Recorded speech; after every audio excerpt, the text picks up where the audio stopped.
Welcome, wayward travelers, to the Scarlet Tavern, where stories are told in candlelight and truth is chased like spirits in a bottle. Tonight, we're diving into something that every nerd thinks they know. But trust me, you do not know the whole story.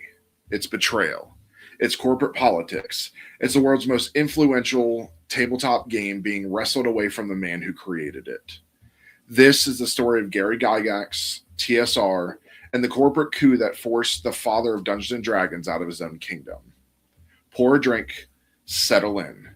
You're going to want to buckle up for this one. This is Scarlet Tavern. All right. I mean, since it's St. Patty's Day. Yes. For those of you that are physically seeing us, welcome to Scarlet Tavern. It is St. Patrick's Day. We are dressed in our St. Patty's best. Some of us are drinking. Some of us cannot because they are on call for work. And we're drinking his favorite mead. I hate you both.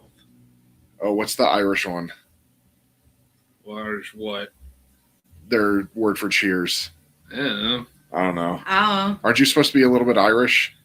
Actually, Like I am too. Like 1% apparently according well. to Ancestry. Well, there was Irish Vikings. There were. Skull. How do you think Dublin came about? It was a Viking settlement.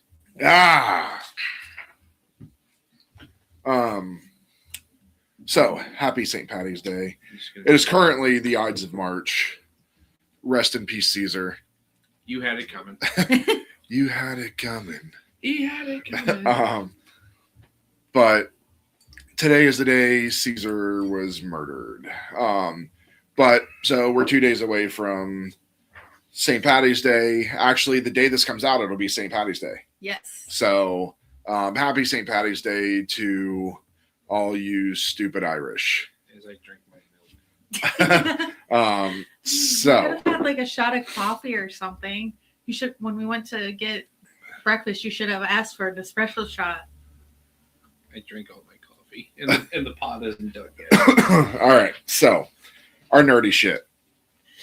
Get that ice crap away from me. All right, so before we get to the drama, and my God, the drama, we have to start at the beginning because this whole situation didn't come out of nowhere.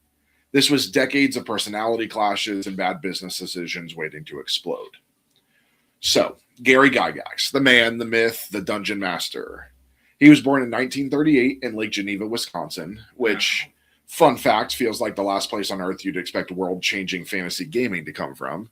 Or anything from Wisconsin. Yeah. Hey! Like if someone said, hey, the most influential nerd subculture ever is going to be born somewhere touristy with fishing boats, you'd laugh at them. Yeah, so Lake Geneva is actually towards the Illinois border. Yes. It's actually a few hours away from my hometown. Yeah. So Gary was a weird kid.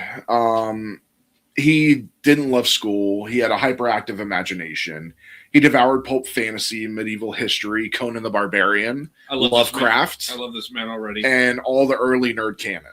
Fun fact, Conan is not only is he the first ever anti-hero, he is the model for the Barbarian. Yep. And then he got into wargaming, which if you've never dipped into that world, think D&D, but without any of the fun role play, just pure strategy and measuring sticks. All with it. Now, here's where fate kind of steps in. Gary meets Dave Arneson, another wargamer, but a different kind. Arneson was experimenting with something absolutely wild for the time. He was role-playing individual characters inside the war game, which was unheard of. He was breaking the mold. Gary was like, hold up, that's genius. So they decide to collaborate. They mix Gary's rules with Dave's role-playing ideas. And they published Chainmail first. And then in 1974, they released the thing that changes everything, Dungeons and Dragons. The first tabletop role-playing game ever. And here's the part I want everyone to really get. They weren't trying to build a global empire. They weren't thinking this is going to become a billion-dollar IP with movies, books, video games, and a whole damn cultural identity. They were just two nerds who made something cool. But when something cool becomes something massive, that's when problems start. Because creativity and business, they speak totally different languages. And in Gary's case, he was fluent in one, but barely literate in the other. And that brings us to TSR and the beginning of the cracks. All right, so D&D is out there in the wild in 1974, and it spreads like a damn virus, but the good kind. The nerd plague, the dice flu, whatever you want to call it. The thing explodes. Gary realizes, all right, we actually need a company to handle this, so he forms TSR, Tactical Studies Rules. I just thought of something. I think it's hilarious that the Satanic Panic legitimately kind of started with D&D, right? Yes. More or less, yeah. So Wisconsin is to blame. Yeah. Well, for more than one thing. So, and first you gave us the Packers. Now there's nothing wrong with the Packers, says the person from Wisconsin. So here's the part people forget. TSR wasn't born as some sleek corporate machine. It was a bunch of nerds trying to run a business out of their hometown. And in the beginning, out of their fucking garage. Yeah. They were freelancers, friends, spouses, siblings. Half the company was basically Gary's orbit, and it was chaotic. Like, imagine your D&D group suddenly being in charge of a multi-million-dollar product line. No, thank you. Someone's always late. We're not going to mention who those two people are. You better not be me. I'm not talking about you. Uh-huh. Someone's always arguing about the rules. Stop looking at me. Someone's spending money on dice instead of bills. That was not so fun, is it? That was TSR. And yet the sales were stupid good, like life-changing good. By the late 70s and early 80s, D&D was everywhere. High schools, college campuses, bookstores, conventions. TSR was making serious money. And then the Satanic Panic hits. You would think the Satanic Panic would have hurt TSR. Actually, it made the game even more popular. And I think that's really mostly due to... It's rebellion. Well, it's not just rebellion. It's just that when people started looking really, like, more... not I don't want to say deep into it, because you really didn't need to look deep into it, but when they looked at it with more than just a passing glance at it, they realized that, okay, this kid just killed himself because he got too wrapped up in a role-playing game. It's like, yeah, because he's mentally ill, and his family didn't give him the support that he desperately needed in order to do it, so he just went off the deep end. I think that was going to happen no matter what. Same with was it the one lady? She said that she was the big spokesman for it. Her son unfortunately took his own life because he had a lot of mental issues. Yeah. And like any parent of that era, just fucking ignored it. Yeah. So when you tell a bunch of teenagers this book will summon demons, they're like, say less. Yeah. I'm going to do it anyways. But here's the thing. Popularity brings pressure, and that pressure exposed just how shaky TSR was behind the scenes. Gary wasn't a businessman, and I don't mean that as an insult by any means. He was a creative genius, full stop. But he didn't understand accounting. He didn't understand corporate structure, and TSR started spending money like there was no tomorrow. They were hiring tons of people, publishing dozens of product lines, expanding into new buildings, new departments, new everything. And Gary himself, he was falling in love with the fame. He was flying to Hollywood, working on the D&D cartoon, and doing interviews, dreaming of D&D movies way before we got whatever the hell the 2000 film was. Hey, that wasn't the worst movie in the world. Actually, yes, it was. Yeah, it was horrible. Which one? The 2000 version. I've never seen it. So. We'll watch it. It's horrid. Actually, I was about to say that we should probably spare her that. Okay, can I just watch the newest one? No. The newest one's fine. No, you need to appreciate the newest one. You have to watch the 2000s. Yeah. It's like before the Aragon series starts, I'm going to make you guys watch the movie. I've already seen the movie. I didn't think it was bad. Because you've never read the books. Okay, so you're going to force me to read the books? Yes. The Aragon movie was dog shit. I wouldn't piss on it if it was on fire. Tell us how you really feel. It was horrible. I mean, from what I've the heard, only good thing about it was that Jeremy Irons was in it. Well, that was probably the only reason the original Dungeons and Dragons movie in 2000 was even sort of digestible, was because Jeremy Irons is in it. Yeah. And he only did it because he needed to pay off his castle. Gary was basically splitting himself in two, the creator and the executive. And the executive part, That one had a dump stat in wisdom. By 1983, TSR was huge, but also wildly unstable. They were making millions, but spending millions in one. Departments weren't communicating, books weren't tracked properly, inventory was a mess, royalties were confused. There was infighting, factions forming, office politics, like a soap opera with dice. And this is where the seeds of disaster really take root. Because when a company is this disorganized, someone eventually walks through those doors with a very different idea of how things could be run. A corporate-minded, financial savvy, very no-nonsense kind of person. And Gary, he didn't just let that person in. He practically handed them the keys. Enter Lorraine Williams. You two are going to hate her. So, all right, here she comes. The moment the whole D&D community collectively inhaled, even though they didn't know it yet. So let's talk about Lorraine Williams. She wasn't just some random business hire. She came from money, like a lot of money. Her family owned the right to Buck Rogers. Yeah. Yes, which is already wild because TSR would later license Buck Rogers from her family. Shit. Yeah. What? So? Oh, we'll get into that mess. Huh? We'll get into it. So she had a corporate background, real executive level experience, and compared to TSR's organized chaos, she looked like a godsend. Gary needed help. The company was drowning in financial disorganization. He was spending half his life in Hollywood. The board was panicking, and Lorraine walks in with spreadsheets, order structure, business know-how, all the stuff Gary wasn't good at. Gary sees that and thinks, perfect. She can stabilize things while I focus on creative work. And honestly, on paper, it wasn't a bad idea. But here's where the gears start turning in a way Gary did not expect. Lorraine wasn't just someone who would fix things and step aside. She was ambitious and sharp, and she understood something Gary didn't. Power in a corporation doesn't come from creativity, it comes from control. Now, depending on who you ask, Lorraine either saved TSR from financial ruin or took over a nerd kingdom she fundamentally didn't understand.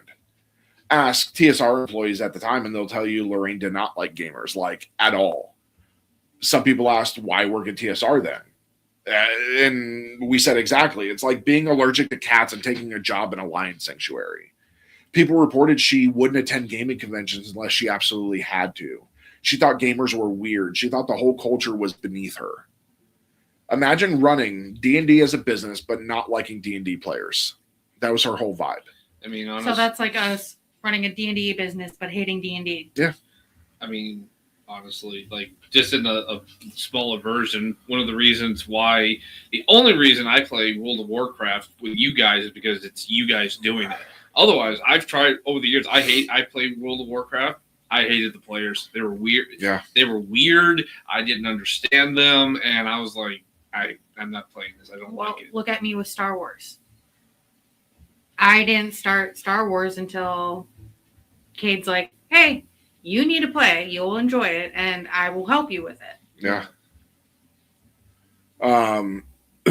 So this is important.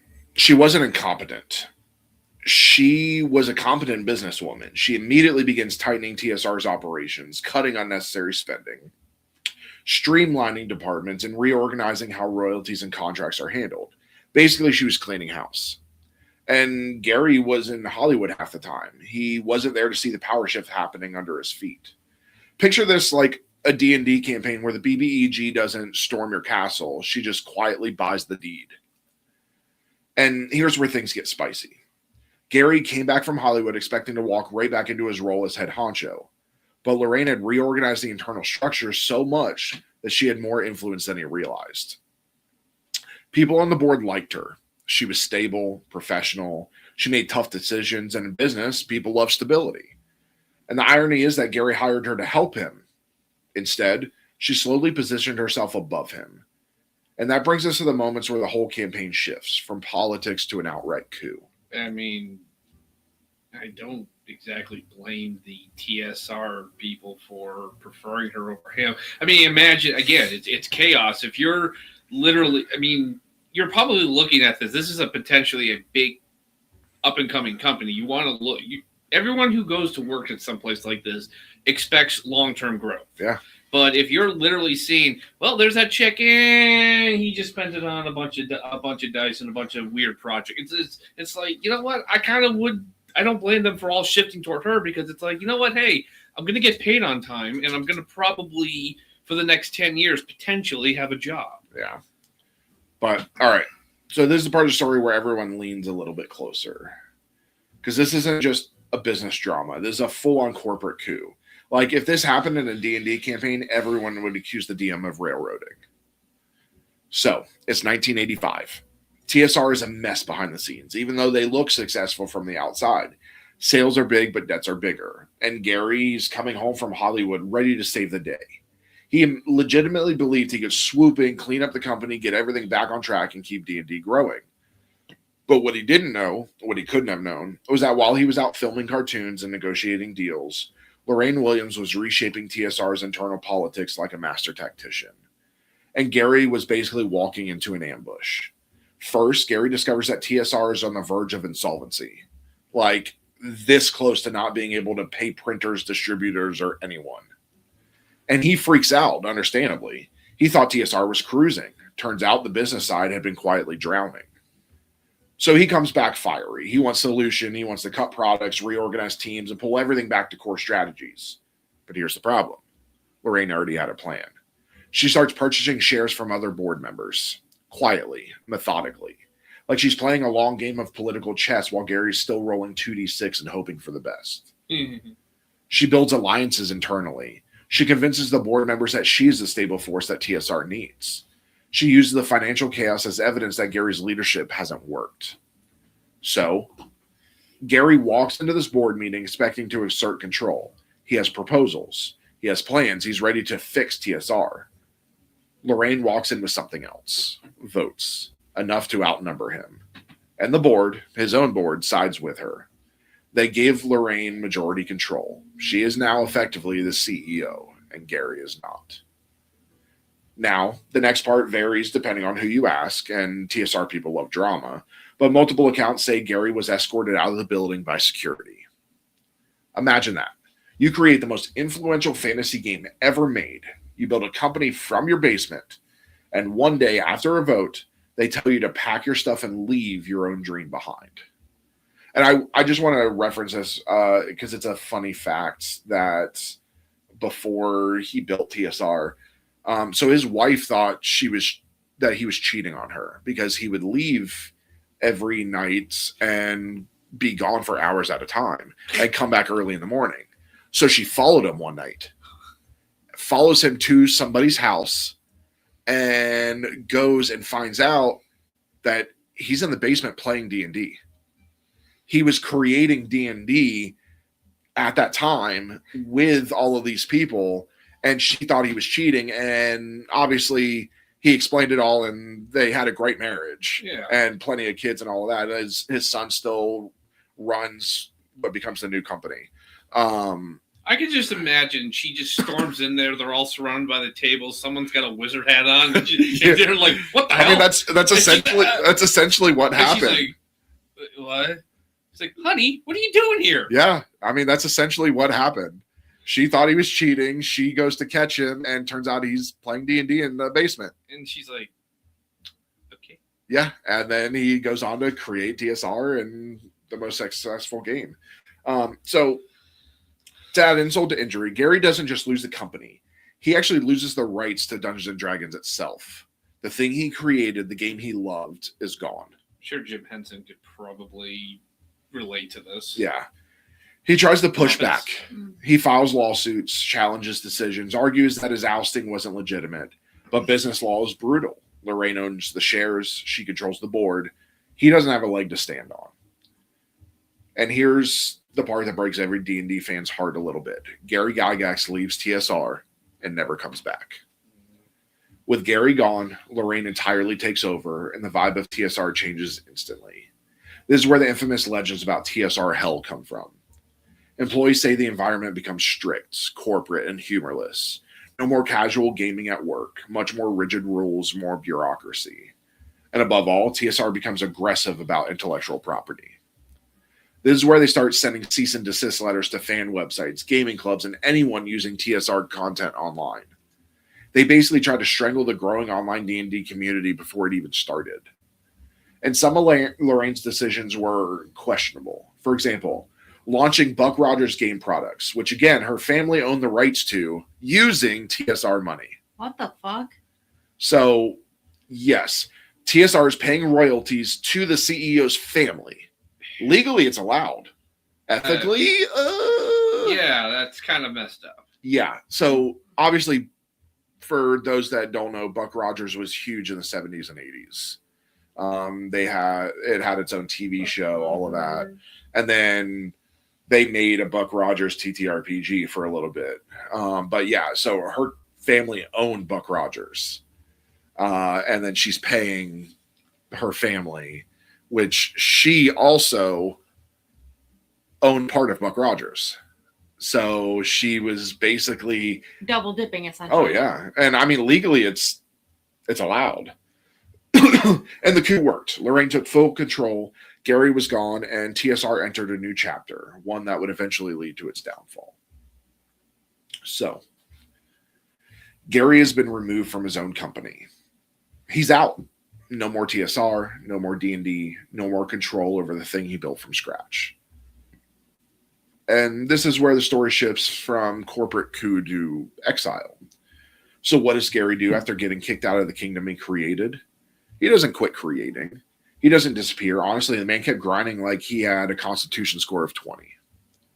He forms New Infinities Productions, and the plan is to build a new fantasy game system to rival D&D. He publishes Dangerous Journeys, and at first things look promising. But TSR, now led by Lorraine, Susan, hard, multiple times, basically arguing that Dangerous Journeys was too close to D&D. After a lengthy legal battle, New Infinities ends up settling, and the game line is effectively shut down. So, Gary tried again with Legendary Adventures, which has its fans, but never caught on like D&D did. And you can still play Legendary Adventures. It's still out there, but there's not much to it. By the 1990s, Gary's no longer a corporate figure. He becomes something more, a beloved elder statesman of the gaming community. He goes to conventions. He writes lore. He hangs out online with fans. People start treating him like the wise old wizard who created the game that shaped their lives. And honestly, that role fits him way better than the CEO. He was always meant to be the guy telling the story, not the guy running the office. Meanwhile, what happens to TSR under Lorraine? Well, buckle up. TSR enters what fans call the bloat era. They were pumping out massive numbers of game books, settings, supplements, box sets, sometimes launching multiple complete product lines in the same year. Good God. Oh, yeah. Forgotten Realms, Dark Sun, Planescape, Ravenloft expansion, Spelljammer, Birthright, and Red Steel all came out in the same year, by the way. What's Dark Sun? Dark Sun is a fantasy space, I believe. I know Spelljammer. Yeah. Forgotten Realms, I actually have the original Forgotten Realms book. Oh, with, yeah, that's right. With the map and all of that. Planescape is still all these around. things came out in 1 year? Yeah, Ravenloft, we know what that is. You guys know that all too well. Is that the one with the fucking house? Yes. God damn it. Spelljammer, obviously we know that's the space. Yeah, wasn't that... That's the one that they just revamped Okay. a couple of years ago, and they added like the space elves and stuff. Because wasn't... Fuck, which one? Lily turned into who, and she was something in Spelljammer. Yes. So more novels than a fantasy store. It was too much, too fast, and the distribution model they were using, the book trade system, punished overprinting harshly. So by the mid-1990s, TSR is drowning again. Almost no cash flow, massive debts, warehouses full of unsold products, and all that IP aggression, it pissed off fans.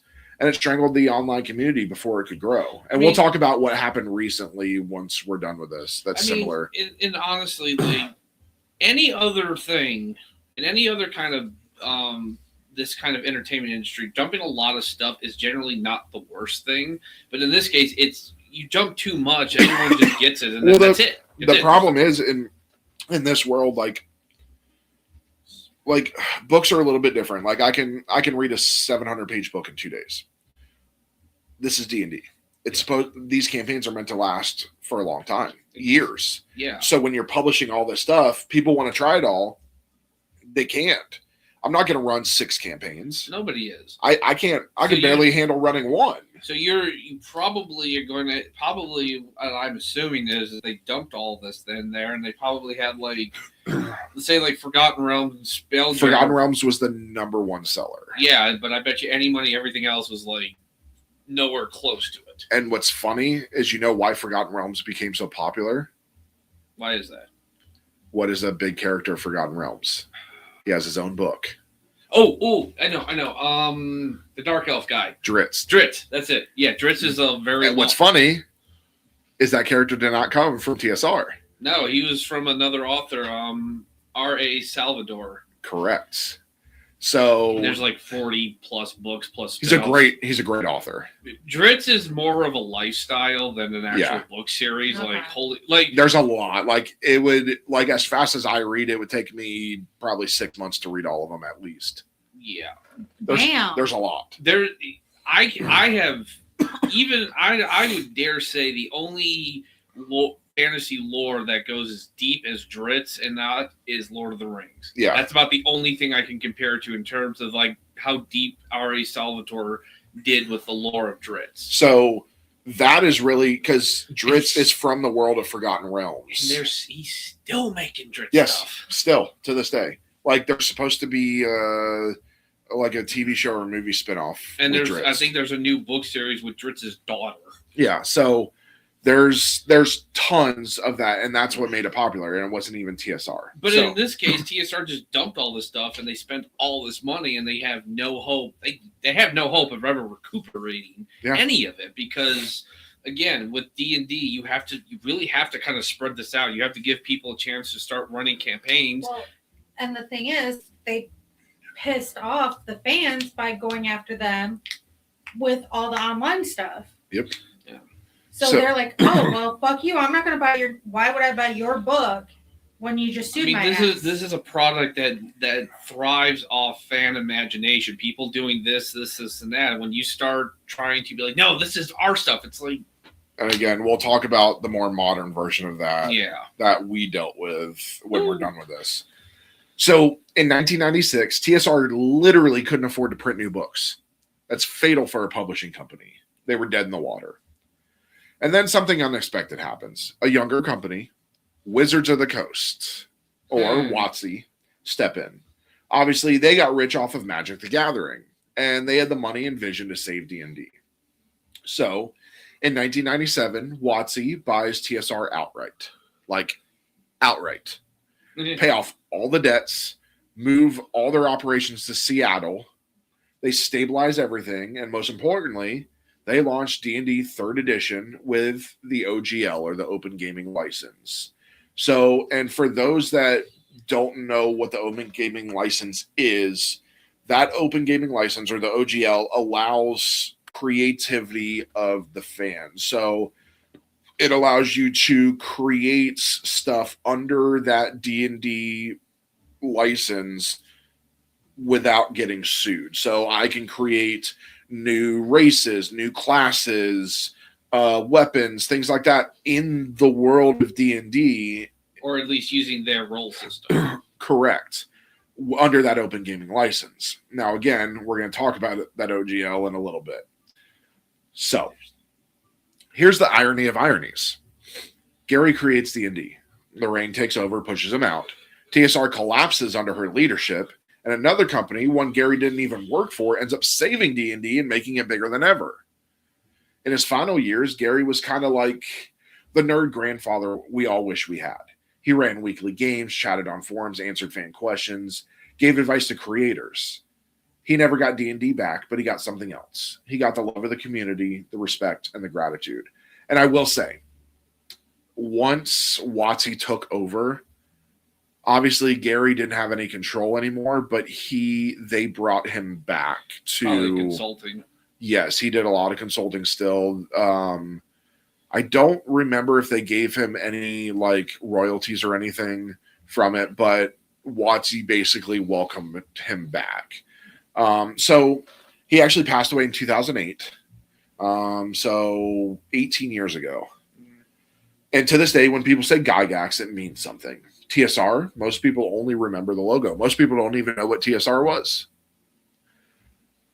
So what's the legacy of all of this? Well, it depends on who you ask.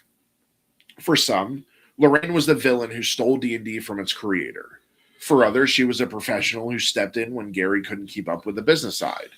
And for even others, Gary was a genius who was never built for corporate life to begin with. But here's one truth everyone can agree on. D&D survived amid the chaos. It survived the coup. It survived mismanagement. It survived lawsuits, business collapses, and decades of internal fighting. Because D&D was bigger than TSR, bigger than Gary, bigger than Lorraine. It belonged to the players. If D&D teaches us anything, it's that the world keeps moving even when the party splits. Heroes fall, villains rise, dice roll, and stories continue. Gary Gygax may have lost his company, but his legacy, he rolled a natural 20. Speaking of, we need to go to Wisconsin on Friday and Saturday. We can't. You can't. Why? What's in Wisconsin? GaryCon is yeah. this No. weekend. Yeah. No. You don't get We're to just going to go to GaryCon without Ben. I will hunt you all. I'm off Friday, too. No. That's what I said. We could realistically drive there. Yeah. Go to GaryCon. For those of you We who can buy don't some realize, tickets. I'm in the National Guard. I have drill upcoming this week. No. How Honestly, much are tickets I hate to you. GaryCon? Honestly, I can't. I look at this and I. Oh, it's only $40. That's not bad. $135 for a full 4-day silver badge. And because my mom only lives a couple hours away, we could always be like, hey, can you watch Maury while we go down to Lake Geneva and then drive back at night, sleep at my mom's house for free, and then drive back the next day? And then, And then leave on get to Sunday meet morning. Gary's son, who still runs the con. Because I think it's literally from where, like, when I was looking on the map, I think it's literally only like 2.5 hours from my mom's house. So, and we're talking about the WotC and the open gaming license. Well, Fuck that shit. WotC made their own mistake. WotC WotC 4 years ago, 2022, 2023. they decided to push on the open gaming license, and they decided to say, hey, if you are making X amount of money, then you need to pay us X amount from the open gaming license, which was never a thing. They had changed part of the licensing rules. And basically, if you were a D&D content creator making over a certain amount, you were going to owe WotC a shit ton of money. And did they have tiers? Like, if you made this amount? Yes. So, and a lot of that was really born out of the fact that WotC had sold itself to Hasbro. Hasbro, we all know, they're the originally game board, like legitimate board game makers, and then they obviously over the years they've expanded into so many other gaming parts. Surprisingly, not as successful in video games as others would think, but that was really the root cause of it, because Hasbro now had its claws into the D&D IP, and they knew that this is $1 billion cash cow, and they were going to pump it for everything it's worth, because I'm sure they knew that a newer movie could be made, TV, everything. And then what happens? All of the creators, like ourselves, get pissed off and leave D&D. And then they Wasn't this around the time of the Magic the Gathering card debacle? I think Was that before or after? That was after. Yeah. For those who don't know, Wizards of the Coast, a small-time Magic the Gathering content creator, not even a really big one, I don't even remember his name, he had just requested a preview under being No, it wasn't that. No. Wasn't that? He was sent So as a content creator, he was being sent products before they. it was new products that were already out. That's right. They accidentally sent him products that weren't out yet and were not even announced.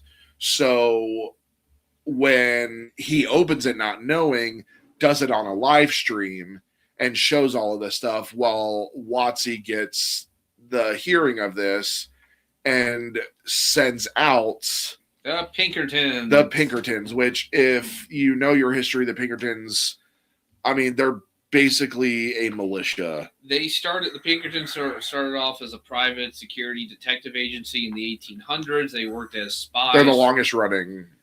I'm putting it down on that topic. The Pinkertons, it was literally, at the time, it was the Pinkertons and the U.S. Marshals. Yeah, the Pinkertons were private security. They were originally hired as like private intelligence for the Union Army in the Civil War. Then they became strike breakers for the major corporations throughout the country when union organizing became a thing. They were not afraid to kill people. The Haymarket riot of I think it was 1880 or 18 whatever. It was in the 1800s. A Pinkerton agent actually created a homemade grenade, threw it at either the militia or the Chicago police in order for them to open fire on the strikers at the Haymarket factory in Chicago. So yeah, these are scummy people. And nowadays they're just private security like anything else, but they do. In this case, they literally tried to break this man's door, tried to force their way into this guy's home through his wife. At gunpoint. Yeah, saying that he was gonna get arrested, which, by the way, Pinkertons do not have arresting powers. They're not real cops. Anymore. They did back in the 1800s and stuff. They don't have it now. But, yeah, so it was a huge mess. That happened as well. But a lot of creators left the D&D space. We left. We started bouncing around to different stuff. We bounced around through different IPs. Eventually, at the time, we had our first iteration of our system, which was rough but good enough to play with, so we weren't messing with 5e. And then Watsy/Hasbro fixes the OGL thing. We decided to go back to 5e. And it just wasn't the same. Everybody was they made the new 5th edition, and it just wasn't the same. So that's when I buckled down and started for 3 years almost creating the system that we use today, Arcana Foundry. I know, like, we were looking at Pathfinder, and we're just like, I have all the Pathfinder books because of it. I wouldn't have mind. I was looking forward to Pathfinder only because they had interesting. They had a lot more. Pathfinder was very big. Yeah, it was a lot compared to D&D, which your character sheet goes from like 3 or 4 pages to like 10. And they have a great character builder, stuff like that. Yeah, and they have a lot more. And I'm not knocking on Pathfinder at all, but we really wanted something that was quick and easy. It was easy, and we were never gonna have to worry about, are we gonna have to pay somebody to use this? Yeah, and we needed to pan-proof the roll system too. Yeah. So, okay, my rules and still doesn't work. Yeah, it's like, God damn it. Okay, last session I technically, yes, I failed like 1 roll. But it was not by like 20. It was by like 2. I was about to say. On this finale, we'll see what happens tonight. Tune in to 13 Sigil. Yeah. 2 days ago. Yeah. Because this comes out on Tuesday. Oh, yeah. Okay. 2 days ago. But every Sunday at 5. And if you want to listen to the podcast version, Wednesdays. It will come out tomorrow. Yeah. Oh, you do tomorrow? I thought we did it Wednesdays. Wednesday. This comes out on Tuesday. I'm sorry. My brain is no worky. It will be out tomorrow. But yeah, so that is, I know this is a little bit shorter than what we normally do. But that was Gary Gygax and TSR. A lot of people don't know this story. I really feel like that to look at some from a completely dispassionate outside view, I really feel like if Gary, he still kept the creative stuff, but if he had just stayed at the office, I think he might have been able to. I don't know if he would have been able to completely negate Lorraine, her influence, but at the very least, she would have had a much harder stuff because again, it's hard to say you're the boss when you're literally not there. But here's the thing: the reason he's literally not there is he's expanding the company. He's making these deals. Without being in Hollywood, he never would have had the D&D cartoon, which that was very popular. It was very popular. It was great. Everyone loved it. And just think about all these deals he's making while being gone. It's the part of being the boss. Should he have had better stuff in place? Probably. He very much should have. Without having like somebody that was designated to go make these deals, he had to go do it. So I think either way, I think TSR would have crumbled one way or another. I think you're right. I don't think that TSR. I think TSR was initially founded on shaky ground. Like we all love the stories of the like Apple, Microsoft, TSR. Underdogs. Yeah, underdogs who start as just businesses in somebody's, living room, basement, garage, whatever. But the sad reality is that that's 1 in a million. It's 1 in a million, and they don't grow overnight. Yeah. You start there. Hell, we've been doing this for almost 6 years. Exactly, and who knows what will happen? But at the same time, it's the companies like that are always going to be inherently unstable. And the fact that it lasted as long as it did, even with essentially a complete corporate takeover and everything, kind of shows that it just wasn't really destined for it. I really think that if Gary could have held on and not brought her in, if he could have held on just long enough for WotC to take it, that's the thing. Then he would have still stayed in the D&D community. This is a company that sounds like it's really designed, whether he intended to or not. It was designed to be sold.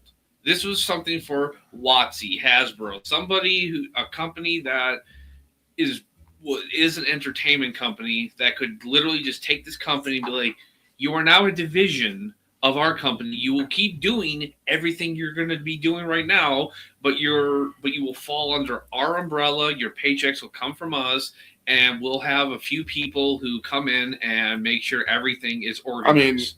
To be completely transparent, that's kind of how we designed this company. Yeah, exactly. This company is designed to eventually fall under a big conglomerate. Critical Role, if you're listening. Well, now they're not going to listen to that. Critical Role, if you're listening, that's what we're talking about. In reality, I make jokes, but that's kind of how I envisioned this company when we started it and how we've kind of done everything. Yes, we're running it like a company and have it set to have employees and this and that, but eventually, it's a media company. We're not a large multi-million-dollar publisher like Critical Role. Yeah, and also let's also remember Critical Role literally did the exact same thing. They literally started off in their own little thing, and then they just got picked up by a streaming service, Geek and Sundry, and just went from there. Then eventually had their own money to make their own thing. Yeah, and then obviously now they're pulling in new creators, and WotC should be ashamed of itself that they let their people go like that. Jesus. Yeah. Joseph. But yeah, so thank you for joining us tonight in the Scarlet Tavern, where the candles burn low, the stories burn deep, and the truth is always one drink away. If you enjoyed tonight's tale of ambition, betrayal, and dice-fueled destiny, pull up a chair again next week. Until then, travelers, stay curious, stay safe, and keep rolling.